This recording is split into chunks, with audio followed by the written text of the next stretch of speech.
Everybody, MagRuler31 back at FSi DFS. Thank you for still watching baseball videos. I know everybody's got this shiny new toy out there. It's called NFL football. Great game last night. Got some great games coming up this weekend. College football. It's a great time of year, but baseball is still going. We got some playoff races. We got a 12-game slate today, so let's get into it and break it down for y'all. So first up, we have the Nationals and the Philadelphia Phillies. It's in Philadelphia. Patrick Corbin and Noah Syndergaard. So what we have here is we got two pitchers. Like Corbin, we stacked against most of the year, and I think Philly is going to be definitely my favorite stack. But Corbin's been silently better recently. So I think in a GPP, he falls in my no interest category, but I was kind of debating, do I slide him over into the last guy into the cheap column? So that's where I'm kind of at. So I think I'm going to play him in GPP. Um, not too many lines, but I think just let's see if he can continue his form, because Philly sometimes is really good and sometimes they do come up cold. So we'll see what happens there. But I definitely think Philly makes a great stack here. Syndergaard on the other side, he's way too expensive. He's in my no interest. Like he's almost 10K. I know he's up against a Nationals team that really doesn't have much speed to steal against them, but just 10K for Syndergaard, I just don't think he's going to go super deep into the game. And I mean, who knows? He could throw a perfect game. It's baseball. Anything can happen. But I don't think I'm going to be playing much of him today. But like I said, I do really love the Philly bats. And keep in mind, Edmundo Sosa at the bottom of this lineup here. He's a right-hander. He's against the lefty here. He has been on fire for the last 3 games. So I think he's somebody that you can fit into shortstop, which sometimes in your stack. He is only 2,300, which is a great price. His last game logs here. Let's see here. He's had a home run in the last 2 games. So he had 26 DK points, 23 DK points. He only had one pitch hit at bat, and he didn't do anything in between.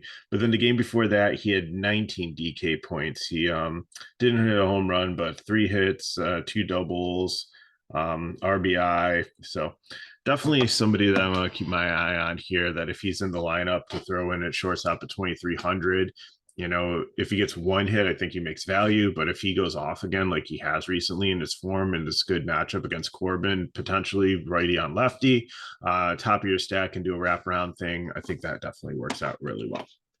Next game, we have Boston Red Sox and Baltimore Orioles. We have Brian Bello and Austin Voss. Bello's been good since he's better. Has a couple more Ks since he came up too early, got sent back down. They worked on some things, came up. Orioles are a scary lineup. I think they'll definitely have a stack of them in a GPP, all the lefties against them, because he has struggled a little bit in the major league level, left-handed power, and the Orioles definitely have some of that there. I don't think I'd take any like Oriole one-offs. It'd just be a stacker and nothing. Voth on the other side, like on Sawyer, he's been like one of my favorite pitchers because he's also like a starter and relief guy. So I hope he does well in this matchup. And it all depends on the Boston lineup. I think we're getting to the point of the season where they're going to fall out mathematically of the wild card and kind of mail it in, get some of the younger guys up and start to give some of their veterans the rest to try to make a push for next year. So, if we see like Xander Sid or Deaver Sid or JD Sid or Story has had a lot. He just came back from an injury. So I think it's a chance. With September call offs, I see like Kase is potentially in the lineup. Tristan, he's like their number 2 prospect, and I'm looking to do a show hopefully within the next couple of days on next Tuesday Monday, Tuesday at the latest, but hopefully in like maybe by the end of today on September call ups, just because they kind of changed the rules this year.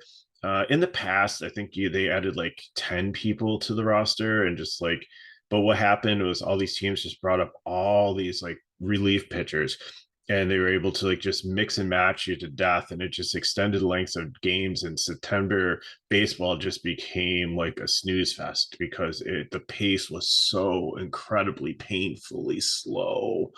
So now they can only bring up two guys, but a lot of people send people down and designate people for assignment. Actually, and some of them they use just to activate people off the IL or 60-day disable list and pull them up. But I just want to kind of look team by team over like what's happened in the last week, just to kind of set people up DFS wise for the final push. So I'll mention a few things in the video like I just did here, but overall I think it's a good video to put out and something that we can look back at spring training, because a lot of the September call offs sometimes become pivotal players in spring training the next season. So okay, on with this. Back to Boston and Baltimore. Bat wise, again, Boston, I think 150 max, not super interested in. If you're mass multi entering, I think they belong there, but I don't think I really even play them in GPP, even against Both, unless they have their full lineup there. And then it'd probably be a mini stack. I'd pretty much probably just stick to the lefties there. And then Baltimore, like I said, I'm definitely going to have a stack of them in a GPP. I'm not taking one-offs there. It's all or nothing there. And Bello, I think you can use as a cheap pitcher, and I think you could even potentially, because you're going to want to pay up for some stacks tonight, because you've got some very expensive stacks between Philly, Houston, the Dodgers, Toronto, Arizona, and Colorado at Coors. There's not like a ton of value here that I really like. So I think, if you want an SP2 candidate, Bello definitely has some upside here. It probably can pay off his 7K in cash. Tampa Bay and the Yankees, Drew Rasmussen against Frankie Montas. We'll just have to see what the Yankees lineup is. They continue to be banged up with, just some of these guys out of the lineup, and like they've got, they called up Marlon Gonzalez as one of their call-ups here, and then you have like Cabrera and Pereza as some rookies there. So like the Rizzo's been out with a back injury. Hicks, who struggled, is like now leading off again. It's like 2-2. That's not a bad punt option even in cash there, because he does hit. He hits lefties better than righties, but still somebody to consider. So Rasmussen, I think you can play him if you look at what the Yankees lineup is. It's almost to the point where, like, remember when the Angels lost Trout and a couple other people, and they just became really watered down and somebody to target pitchers against, even though they're a big name team. But once they get all the pieces back, then you really don't want to target them anymore. Like now with Trout there, it's just a completely different chemistry. I know they have Judge, who's chasing 60 or 61 or the home run record coming up here. Probably going to be swinging hard for the fences each time. They're still trying to maintain their lead and win the AL East. So, a lot to consider here. So I think Rasmussen's definitely in play. Out of the top end pitchers, I think he'd be my least favorite. He might move up to number 4 because there's a lot of rain, looks like, potentially in a Dodger Padre game. So might not even be there. But so keep him in consideration in your player pool for cash. Montas on the other side too, I think, is very, very strong. Also, Ray and Morton face each other, and you have two decent offenses there. So he might be like rise to the top here for SP1 consideration against a Rays team that, again, is still a little bit banged up. The Lau's back in. They do have some good hitters here, and yes, Montas struggled as a Yankee, but he's come back into form for his last couple starts. So I think there's decent here. Winds blowing in also at Yankee Stadium. I know it's a good hitting environment. Usually it's only like going to be like 76 degrees, so it's not like in the 80s. So and it should cool off pretty quickly after that. So I think both pitchers are in consideration here. And for the bats, New York, I think, it'd just be a GPP stack. Actually, I would probably, depending on what the lineup is here, I think I'll put Baltimore and Toronto over them. Actually, it really helps to do these because I rank them like just looking at them at face value. But then when I start talking about it and comparing them to one another, I think, we can make some better decisions here. And Tampa Bay just be a leverage stack if Montas picks up ownership. So Blue Jays and Rangers, Ross Stripling and Dane Dunning. Stripling's kind of reverse splits, guys. Keep that in mind. So lefties and righties are okay here on this Texas team. Dane Dunning, not super interested in either. He's a fade. Toronto's a nice total at 443. Reason with GPP is they're just so hard to stack with the pricing. Like I say, I usually leave flat out. I usually, especially in FanDuel, I'll take Kirk over them because there's such a savings there. So, if Stripling, I'm not super interested in playing. I think with the pricing at like 8-2 is kind of high against this Texas team who can hit at times. And Dunning, like says, a fade. Toronto makes a good, interesting GPP stack, and I think Texas. I mean, they're in the 150 max, and if I did play them, I might take like a mini stack of like Simeon Seager, Lau, or just like maybe Heim. I mean, I don't know if I go full 5-man for them, but if you're doing 150 max, then you definitely just stack 1 through 5 there, and you're probably good. Like I'm not playing some of these bottom, like Cole Calhoun was great when it was the Angels, but he just really hasn't hit recently. Josh Jung, Bubba Thomas. I mean, it sounds like a like major league players that we haven't really heard of much. And Ledley Tavares, he's again, if he leads off, he's interesting at such a low price, but I'm not super interested in him there. So moving on, Angels and Houston Astros. Michael Lorenzen just coming back from being injured. He got destroyed, I believe, by Houston previous to that. Then you have McCullers, who again is a high-priced pitcher, but I put him in the mid range here today, like among like the AK guys, and he's like ranked third for me, just because I think there's so much more value in Giolito and Lodolo. McCullers is a good pitcher, but he walks a lot of people, and having like Trout and Otani back in this lineup, there's like more plate discipline. So I don't like the Angels lineup as a whole, but I think as a leverage play, if McCullers going to have some ownership there, you can definitely play some of these guys. I always like Mike Ford against the lefty at 2K there. I mean, you don't really like punting first base, but if you're playing a GPP, it definitely works. And just again, I think Angels are like a stack or fade thing.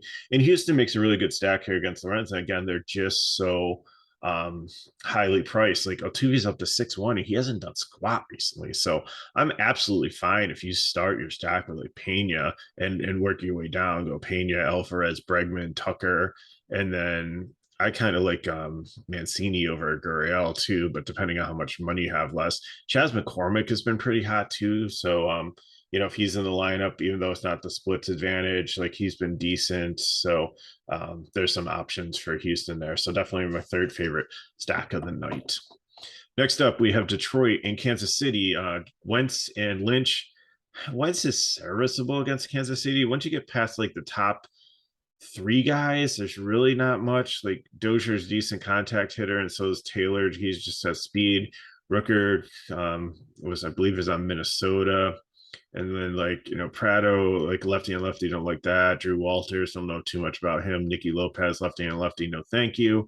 And so I like maybe just Witt and Perez are the only ones I'm really fearful here. So I have Wentz as the fade list, but I think if you really need a 5K punt, if you're mass multi-entering, like you can maybe put them in like definitely less than 5% of your lineup. So if you're doing 150 max, 5% or less on him.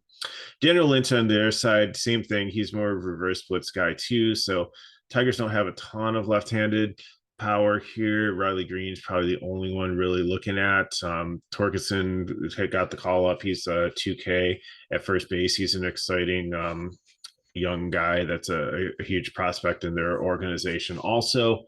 So I think Detroit definitely makes a good cheap stack here. Both pitchers are very risky. If you need them like 5% or less in 150 max, I'm fine with them. Overall in cash, I would not touch them. I'd rather take Bello or Corbin or Voth in their matchups there over these guys. Like I said, Kansas City, the same thing. You can make a nice little stack there. I'd still play Jay Melendez, even though it's lefty on lefty there, because once you get to the Detroit bullpen past them, you probably get some righties there.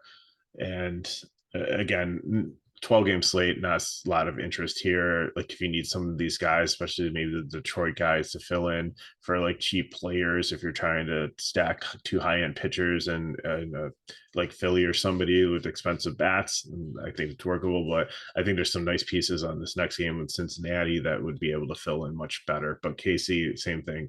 Some of these cheap guys potentially can be filled in or Torkelson, but like it's hard to like on first base on a night where you have like Walker from Arizona and you have Hoskins from Philadelphia. If it's with the Houston stack, I can see it, but you have like Cron usually for Colorado, Freeman for the Dodgers. Like there's just so many great options at first base. It's really hard to put a 2K guy in, but it will make your lineup different. And definitely if that's some of the leverage going, if you're playing mostly chalk and you throw like a Torkelson in there and he hits a home run off of Lynch and at 2K, then you've got a huge leverage against the field. And like if Hoskins goes 0 for 4, then perfect. So, anyways, on to the next game: Reds and Milwaukee Brewers. Lodolo here and Jason Alexander. Alexander's an absolute fade. He's a horrible pitcher and don't like him. And the Reds, even though they've gone into like like sitting out the rest of the season, and like some of these guys have actually been pretty exciting and hitting pretty well. Lodolo on the other side, like he's a very talented young pitcher, and I know the Brewers are pretty good from the right-handed side of the plate. But he's had some decent strikeout levels recently, and I think definitely in the medium range, he's one of my favorite pitchers. And I think he's definitely cash viable too tonight. So, I definitely mix him into your cash lineup. So, looking at the Cincinnati lineup here, Fraley continues to hit. India Farmer has been decent. Spencer Steer is pretty cheap also. Solano, like, so it's easy to make these. I don't think I'd 5-man stack Cincinnati, but that'd be like maybe an interesting thing if you pay up for 2 pitchers and take like 3 studs from like Philadelphia or Houston or the Dodgers if it doesn't get rained out, and then fill in with Cincinnati and pay up for pitcher where everybody else is probably paying down for pitcher, trying to get the 5-man stack of those bigger teams, and then only taking 3 Reds who definitely could put up a decent number. And then again, I think a good contrarian play on the other side would be Milwaukee, just with the whole Lodolo's been good, but they're good against right hand or hitting lefties, so you'll probably see potentially Braseu leading off. Adames is just a phenomenal player this year. Renfroe hits lefties well. McCutcheon also, he might lead off also, depending on how it goes. So I think they definitely can be in play there for that.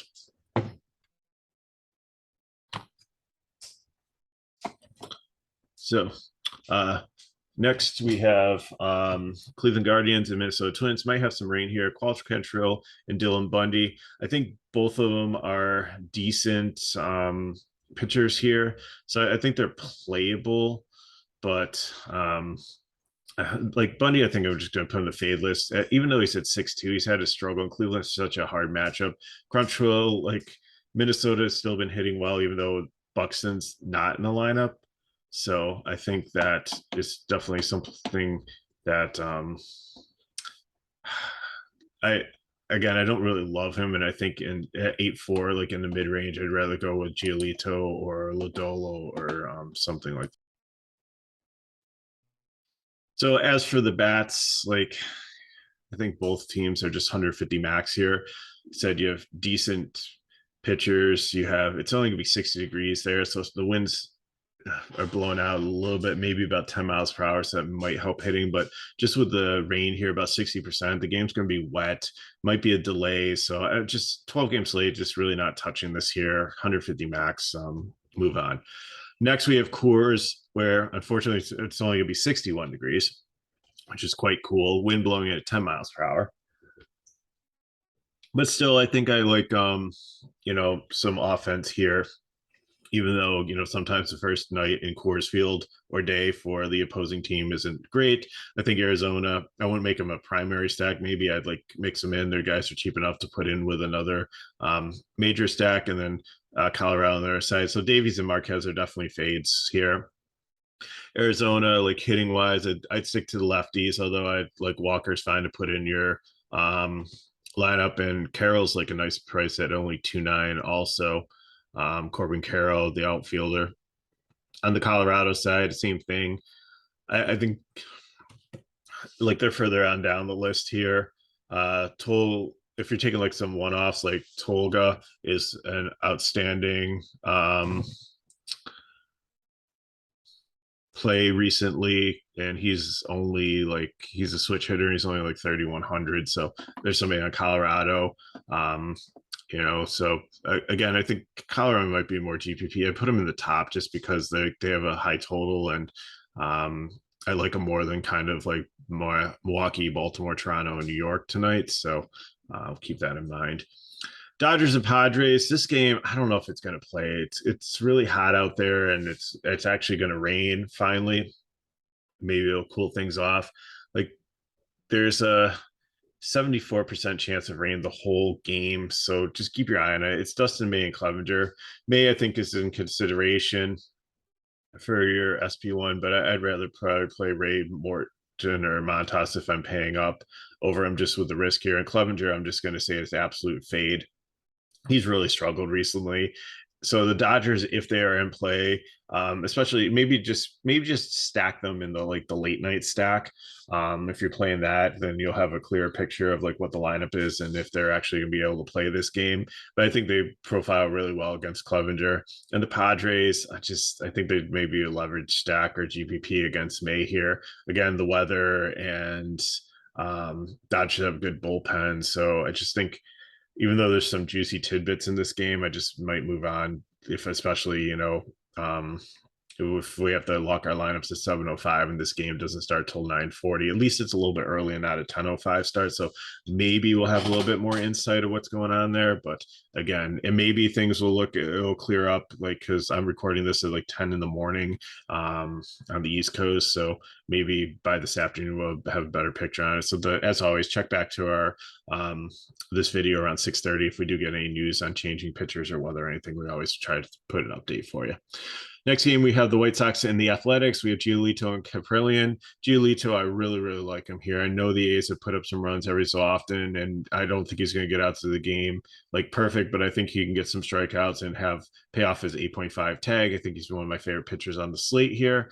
Caprillion on the other side has been better recently, so and the White Sox have been hit or miss. I think it's more of a GPP play. It's going to be warmer in Oakland than normal at like 72 degrees. So we've seen like people hit better in this ballpark recently. So we'll have to see what happens here. But again, Giolito, I really like Caprillion. I think you can mix into GPPs. I wouldn't really necessarily play him in cash. I prefer Bello or probably Voth in that price range. And then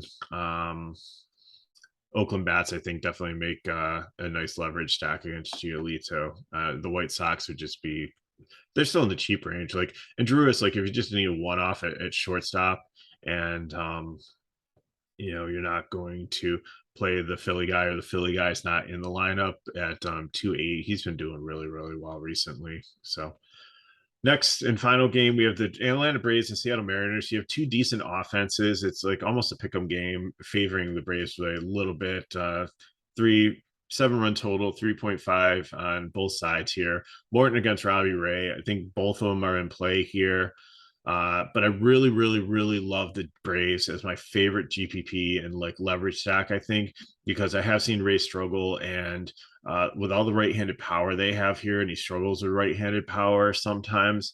Now Ray could go out there and cruise and and get the Braves to strike out and have a phenomenal game too. So again, don't know which way this is going to, so I'm going to probably play both sides. I'll play some Ray and cash as my pitcher, although we have not really liked paying up recently over the last couple weeks because the people have not paid off recently. So kind of these mid-range guys like Lodolo and Giolito are probably, or maybe Montas might be the sweet spot to get the most value. And then Morton on the other side too. I think he'd be a little bit safer than Ray, and you save like $300 because Seattle's good, but I'd rather have them against a lefty than a righty. I think he's good, be decent neutralizing the right-handed bats.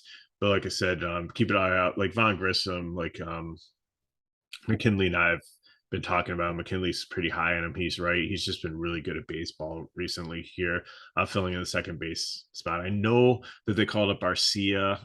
He had been playing a little bit of second base, so we'll just have to make sure he's in the lineup before you put him in there. Again, it's a late game, but it only starts at 9:40. There's no 10:05 games today, which is really nice because hopefully we'll have all the lineups before lock, or enough time to switch out with another option. So Okay, that's enough for the breakdown. I'm sorry I went into a little bit more detail today, but let's look at some lineup builds. So I'm taking Giolito. Truth be told, I'm probably going to take Bello as my SP. One, so I can get up to JT Realmuto as catcher. But if you don't take JT Realmuto as catcher, then you can get up to like Montas.